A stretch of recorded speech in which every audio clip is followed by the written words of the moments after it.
Al Jazeera, 28th of July 2023, Pentagon Chief, U.S. opposes China's bullying behavior.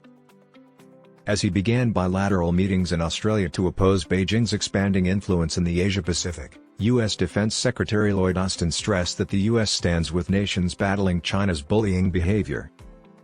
On Friday and Saturday, when the U.S. and Australian defense and foreign affairs ministers gather for their yearly bilateral discussions, Chinese policy in the region will be a significant topic of discussion.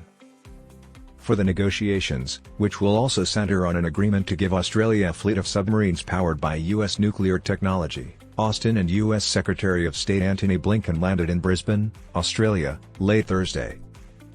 Austin stated, "We've seen troubling, Chinese, coercion from the East China Sea to the South China Sea to right here in the Southwest Pacific," before his Friday meeting with his Australian colleague, Richard Marles.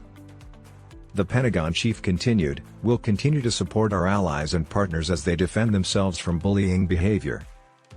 Relations between Beijing and Washington have deteriorated over various problems, including trade, Taiwan's legal status, China's sweeping claims in the South China Sea, and an ongoing U.S. campaign against expanding Chinese dominance in the Asia-Pacific region. Senior U.S. officials, however, such as Blinken and Treasury Secretary Janet Yellen, have visited China recently to improve relations between the two nations and prevent a conflict. Analysts told Al Jazeera that although it is unlikely to cause a significant shift, the abrupt dismissal of Chinese Foreign Minister Qin Gang earlier this week could hinder efforts to restore the country's deteriorating relations. China's Foreign Ministry spokesperson Mao Ning responded that Beijing is not interested in competing with any country for influence when questioned this week about U.S. allegations that China is acting troublesomely in the Asia-Pacific region. China and the Pacific Island nations fully respect each other's sovereignty and will in their collaboration, which is open and transparent. We never target third parties or impose political conditions, Mao told reporters on Thursday. No nation's backyard includes the Pacific Island nations.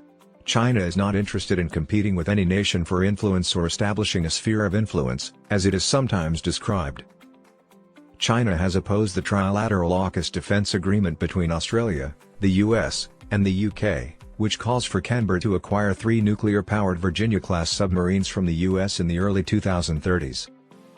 When the alliance was announced in 2021, Zhao Lijian, a different spokesperson for the Chinese Foreign Ministry, denounced it as an extremely irresponsible danger to regional stability. Zhao stated at the time that the three nations were severely harming regional peace and stability, escalating an arms race, and harming international nuclear non-proliferation efforts. Collaboration with pals. Australia is restructuring its armed forces in response to China's military modernization.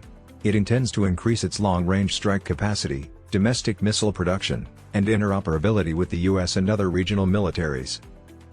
Austin stated that the talks on Friday and Saturday would focus on strengthening defense ties, including plans to include Japan in joint force posture activities.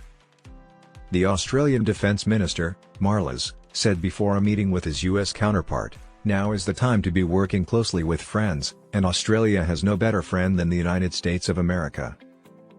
But in the US, a group of 25 Republican lawmakers questioned the AUKUS contract this week, stating in a letter to US President Joe Biden that the arrangement would unacceptably weaken the US fleet in the absence of a clear replacement plan for the 3 submarines Biden intends to send to Australia.